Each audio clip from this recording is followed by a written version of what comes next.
Assalamualaikum warahmatullahi wabarakatuh. Jumpa lagi bersama kami di Nafazan Oke. Kali ini kami ingin memberikan informasi tentang berpikir positif. Karenanya jangan pernah berpikir gagal cuma karena malas. Pertanyaannya, apakah betul penyebab orang miskin dan gagal adalah karena kurang keras kerjanya? Atau memang ada faktor lain di baliknya? Well, tonton video ini sampai selesai.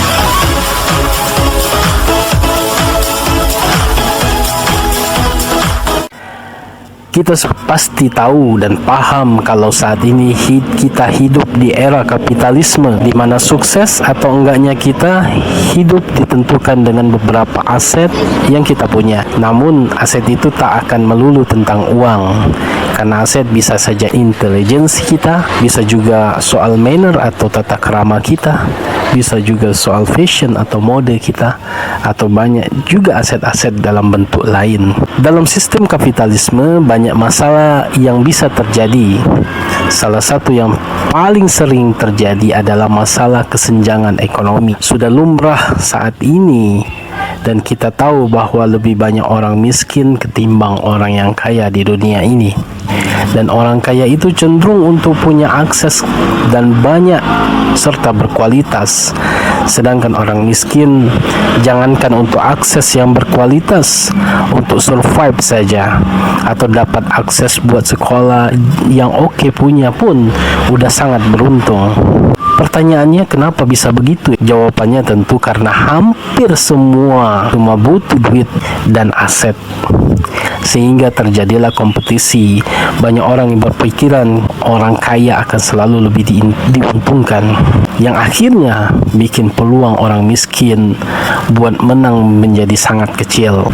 Kecuali kalau memang orang miskin itu punya keberuntungan. Tetapi kan kita tahu nggak semua orang bisa beruntung. Jangan heran kalau di kebanyakan kasus orang kaya itu lebih sering menang, lebih sering mudah dapat pekerjaan, lebih sering damai, dan lebih pintar. Bahkan terkadang ada yang lebih tengik, karena ibaratnya orang yang kaya lebih punya power untuk mengendalikan hidupnya.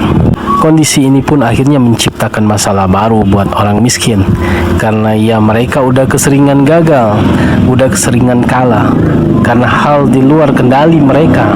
Banyak orang miskin yang mengalami masalah psikologis yang akhirnya disebut dengan gangguan. Kalau yang udah parah ya, tapi yang sebelum parah mungkin bisa dikatakan ada mental pasrah.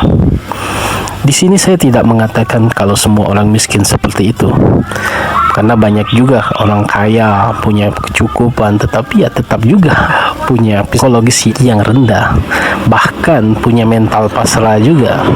Bahkan banyak orang yang kaya tapi banyak yang bunuh diri juga. Artinya di sini semua mental pasrah bisa terjadi antara orang miskin dan juga orang kaya.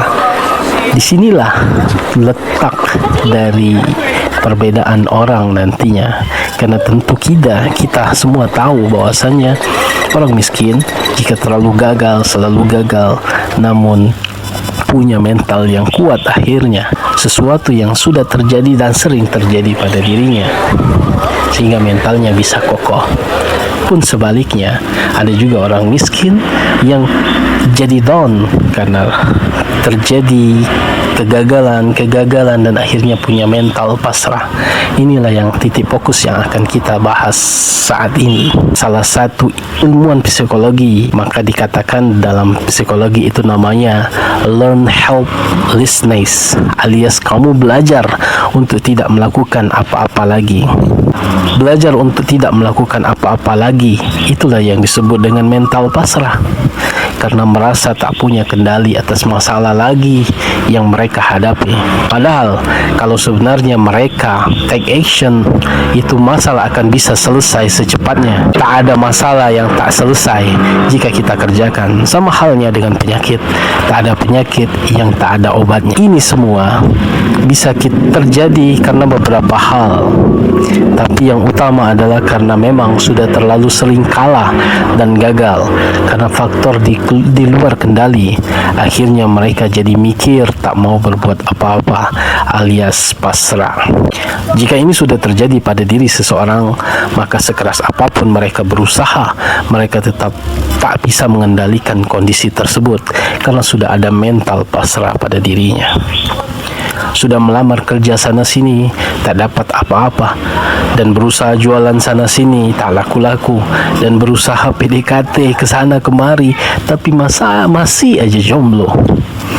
Gagal memang wajar, gagal memang harus, gagal memang sebetulnya sebuah fenomena yang terjadi normal saja, karena semua orang pasti pernah merasakan kegagalan.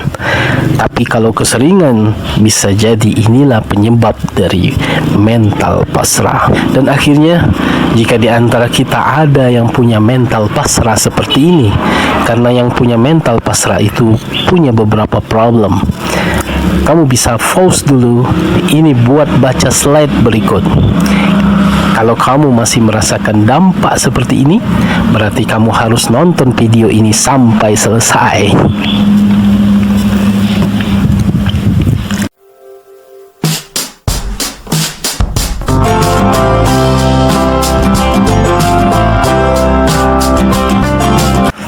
Nah, gimana sekarang menurut kamu? Apakah miskin dan gagal itu disebabkan oleh struktur, atau masalah mental, atau masalah apa?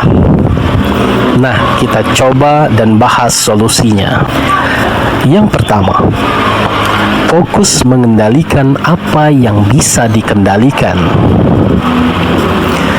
Menurut saya, banyak di antara kita yang seharusnya tidak punya akses seluas akses yang dimiliki oleh orang kaya. Sesimpel ini saja, misalnya nggak bisa sekolah, kalau mau kuliah mesti harus pakai beasiswa, harus ngumpulin duit dulu, nggak bisa nyicil mobil, nggak bisa beli rumah, nggak bisa sekolah di tempat yang bagus. Memang kita nggak punya akses itu, tapi untungnya kapitalisme juga punya kelebihan. Ada argumen kebalikan dari kapitalisme. Memang kapitalisme menghasilkan kesenjangan, tapi kalau kamu sekarang bisa nonton video ini, sebenarnya video ini adalah hasil dari kapitalisme itu. Akses smartphone dan internet dan juga YouTube ini juga. Jadi kalau mau belajar skill yang baru, tinggal browsing. Mau bikin esai, nanya pertanyaan apapun sekarang sudah ada. Tinggal browsing saja di internet, maka kamu akan mendapatkan jawabannya. Sekarang tinggal gimana kita cara memaksimalkan akses-akses yang kita punya. Pada dasarnya, jika kita bicara soal negara, memang banyak kontroversi tentunya. Tetapi kalau kita mau mengambil dari sisi positifnya, sebenarnya negara itu sudah menyediakan banyak bantuan. Misalnya, ada BPJS, ada juga BLT, bantuan langsung tunai untuk orang miskin, dan ada dana BOS untuk pendidikan, bantuan operasional sekolah, ada Indonesia Pintar, ada beasiswa bidik misi, ada LPDP dan lain sebagainya. Tapi dengan berbagai macam akses itu semua, dengan berbagai macam proteksi yang sudah diberikan pemerintah, hidup kita bakal gitu-gitu aja kok kalau kita hanya mengandalkan bantuan pemerintah dengan terus nggak ngapa-ngapain, dengan terus tidak melakukan apa-apa saja. Karena bisa saja kalau terjadi krisis ekonomi misalnya, terus pemerintah tak mampu banyak lagi memberikan bantuan kepada masyarakatnya. Ayo, hidup kita jadi gimana coba? Karenanya, teruslah berusaha. Jangan pernah bergantung pada bantuan. Namun jika dapat bantuan, ya kita ambil dan pergunakan sesuai dengan potensi yang kita miliki. Intinya, bagi kita semua, ayo kita berdikari, berdiri di kaki sendiri. Jangan pernah mengharapkan bantuan dari siapapun. Namun, jika bantuan datang, kita ambil dan kita pergunakan sesuai dengan potensi yang ada. Itulah kenapa kita harus minimalisir menggantungkan nasib hidup kita kepada orang lain. Yang jadi pertanyaannya, gimana caranya? Di sini kami akan kasih tahu caranya yang bisa kita lakukan secara bersama-sama untuk melakukan supaya kita tidak menjadi orang yang bermental pasrah. Maka kita harus bangkit dari mental pasrah. Apa yang Anda impikan juga tak selamanya akan menjadi nyata. Saat Anda merasa segalanya tak sejalan dengan harapan, saat Anda merasa segalanya tak sejalan dengan harapan, sebisa mungkin cobalah untuk tidak putus asa dan bermental baja. Apalagi kita orang Indonesia yang sudah ditempa oleh nenek moyang kita, bahkan lautan pun bisa kita seberangi, batu pun bisa jadi tanaman. Mengapa kita tidak bermental baja? Artinya orang Indonesia, saya yakin bisa punya mental baja. Tinggal dipupuk, kembangkan potensi-potensi yang ada. Karenanya tetaplah optimis dan jauhkan dari mental pasrah atau rasa pesimistis. Rasa pesimistis saat sedang putus asa, apalagi jika pada akhirnya stres berat hingga timbul keinginan untuk mengakhiri hidup, merupakan tanda-tanda depresi. Depresi adalah suatu keadaan terjadinya pengurangan atau penurunan keadaan emosi dan mood seseorang. Kondisi ini mengakibatkan gangguan dalam aktivitas sehari-hari atau hilangnya fungsi sebagai individu. Bagaimanapun juga, Anda tetap harus bersemangat dalam hidup dan cobalah untuk tetap melihat aspek positif dalam kehidupan. Jika Anda kini merasakan kehilangan semangat dan harapan, coba bangkit dari mental pasrah dengan menerapkan hal-hal berikut. Bangkit dari mental pasrah yang pertama, terapkan sugesti positif. Anda mungkin pernah menonton film India Three Idiots. Jika ya, tentu Anda ingat sekali tokoh utamanya selalu mengucapkan all is well, all is well. Itu menenangkan diri saat diterpa masalah. Semua akan baik-baik saja. Harapannya tentu agar semuanya akan baik-baik saja.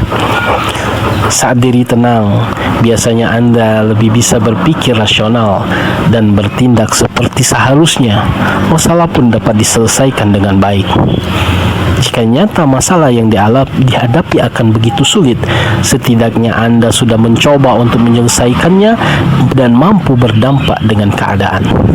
Artinya, ketika masalah itu menerpa kita, ketika masalah itu membuat down sifat kita, sikap kita, tetap berpikir positif. Sebagai umat yang beragama, kita tetap menetapkan sisi positif itu, bahwa keadaan itu hanya dari Tuhan Yang Maha Esa, bahwa keadaan yang saat ini terjadi pasti akan lewat. Berpikirlah positif. Ada yang mengatakan manusia itu apa yang dipikirkannya. Kalau kita beragama Islam, Allah itu apa kata hambanya. Sama seperti yang kita bahas tadi, manusia apa yang dia pikirkan. Kalau dia berpikir positif, maka apa yang dilakukannya akan positif.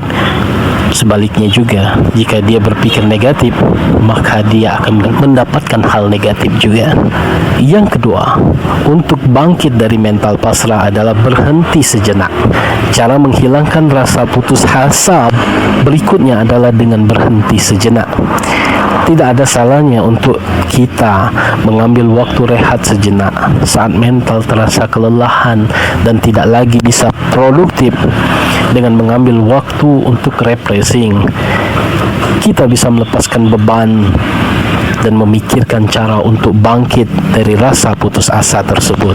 Yang ketiga, untuk bangkit dari putus asa adalah mengatur napas. Saat Anda sedang merasakan sangat penat, merasa putus asa dan tidak tahu harus berbuat apa, tariklah napas yang panjang dan buanglah secara perlahan. Lakukan ini berulang-ulang sebanyak beberapa kali. Maka ini adalah cara mengatasi putus asa. Ini pun bisa membantu kita untuk lebih tenang. Yang keempat, untuk bangkit dari rasa putus asa adalah syukuri apa yang Anda miliki.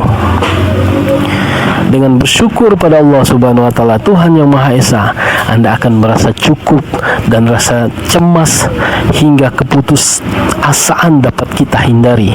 Oleh karena itu, biasakan untuk mensyukuri setiap hal kecil yang kita miliki saat ini. Ada seorang teman mengatakan, kita kadang-kadang tidak pernah berpikir bahwasannya sungguh Tuhan yang Maha Esa itu telah memberikan nikmat pada kita, tapi kita tidak mensyukurinya. Salah satu yang sangat terngiang-ngiang ketika teman berbicara, tuh lihat rambut kamu, tuh lihat alis kamu, tuh lihat bulu mata kamu, jenisnya sama, bentuknya sama, tetapi mengapa Allah bedakan? Tentu Allah tahu, tentu Tuhan yang Maha Esa tahu kalau itu sama akan tidak baik untuk manusia itu sendiri. Coba bayangkan kalau alis yang kita punya bisa panjang seperti rambut, bagaimana alis kita? Coba bayangkan kalau bulu mata kita sama seperti rambut, bagaimana kita bisa melihat? Coba bayangkan kalau bulu-bulu yang lain itu sama dengan rambut, maka bagaimana hidup kita? Itu nikmat. Begitu juga udara yang kita hisap saat ini.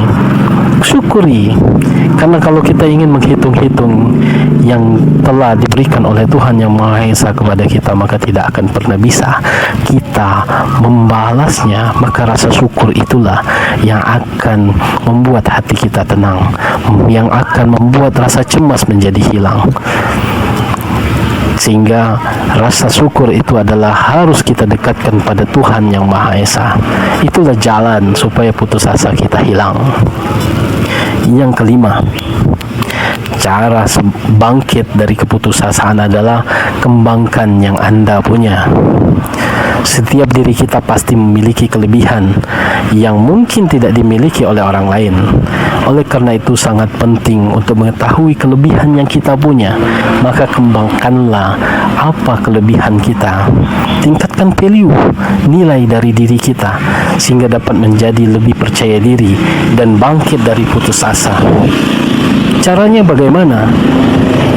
Caranya karena kita hidup di dunia ini adalah sudah lekat dengan namanya kapitalis, maka ambil dari kelebihan positif kapitalisme itu, yaitu kita cari ilmu-ilmu, tingkatkan ilmu kita cari pertanyaan-pertanyaan untuk meningkatkan nilai diri kita cari potensi kita cari potensi yang ada melalui internet, melalui YouTube, melalui media sosial. Gali diri kita, di mana kelebihan kita, cari peluang-peluang usaha yang bisa meningkatkan nilai diri kita. Mungkin itu yang bisa kita sampaikan saat ini. Semoga apa yang kita sampaikan ini bisa bermanfaat bagi sobat Nafazan semua.